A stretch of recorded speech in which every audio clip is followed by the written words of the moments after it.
ઉપરાંત આશા ફેસિલિટેટર બહેનોને contract outsource fix પગાર માદન વેતન રોજમદાર અને ઇન્સેન્ટિવ પ્રથાનો વિરોધ સુરત કલેક્ટરને આવેદનપત્ર આપી રજૂઆત કરી હતી। આરોગ્યલક્ષી સેવા સાથે સંકળાયેલી આશા ફેસિલિટેટર બહેનોએ કોન્ટ્રાક્ટ આઉટસોર્સ ફિક્સ પગાર માદન વેતન રોજમદાર અને ઇન્સેન્ટિવ પ્રથાનો વિરોધ કરવાની સાથે મહિલાઓને બંધારણીય અધિકારો મુજબ સમાન કામ સમાન વેતન તેમજ લઘુત્તમ વેતન ચૂકવવું જરૂરી હોવાની માંગણી સાથે જિલ્લા કલેક્ટરને રજૂઆત કરી હતી। આશા વર્કર ઉપરાંત આશા ફેસિલિટેટર બહેનોએ જિલ્લા કલેક્ટરની કચેરી ખાતે મોરચો કાઢી સરકારની નીતિનો વિરોધ નોંધાવ્યો હતો।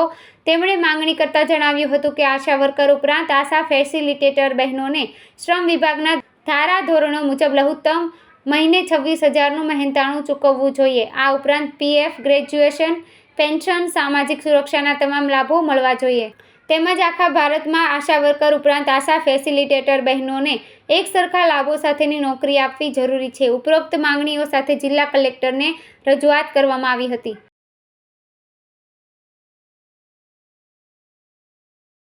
મારું નામ રેખાબેન શાંતિલાલ પાટીલ છે। ગુજરાત આંગણવાડી કર્મચારીમાં સુરત જિલ્લામાં પ્રમુખ તરીકેની ફરજ બજાવું છું ને આંગણવાડી વર્કર તરીકે કામગીરી નિભાવું છું। મોટી સંખ્યામાં મહિલાઓ અનેકવાર માંગ નથી પૂરી થઈ। હવે છેલ્લા 2018થી અમે બહુ જ આવેદનપત્રો આપ્યા છે, માંગણી કરી છે સરકાર સામે। આંગણવાડી બહેનોનો આશા વર્કર બહેનોનો અત્યાર સુધી 2018થી કોઈ જ પગાર વધારો થયો નથી।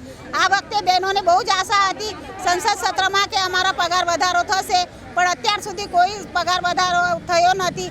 એના માટે બહેનો બહુ જ રોષે ભરાયેલી છે અને બધી હવે મેદાનમાં ઉતરી આવી છે। આજે બહુ મોટી સંખ્યામાં 1000થી 1200 બહેનો છે કલેક્ટરશ્રીને આવેદનપત્ર આપવાના છે।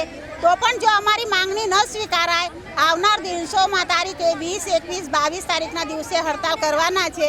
તો પણ જો અમારી માંગણી નહીં સ્વીકારાય, ગ્રાહ્ય નહીં રાખવામાં આવે તો બહેનો ચોક્કસ મુદતની હડતાલ પર ઉતરવાના છે।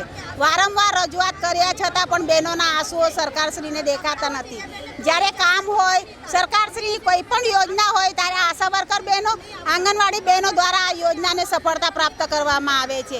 એ સફળતાના આધાર પર સરકારશ્રીને અનેક વેળા સારી કંપનીઓમાંથી ઓફર પણ આવે છે કે આ યોજના હજુ સ્ટાર્ટ રહેવા દેજો, પણ અમે આંગણવાડી બહેનોને આશા વર્કર બહેનોની એ યોજનાનું કોઈ જ મહેનતાણું મળતું નથી, ખાલી કામ કરાવવામાં આવે છે। એના માટે અમારી બહેનો તો બહુ જ રોષે ભરાય છે। હવે જો પગાર વધારો નહીં થાય તો બધી બહેનો અચોક્કસ મુદતની હડતાલ પર જવાના છે।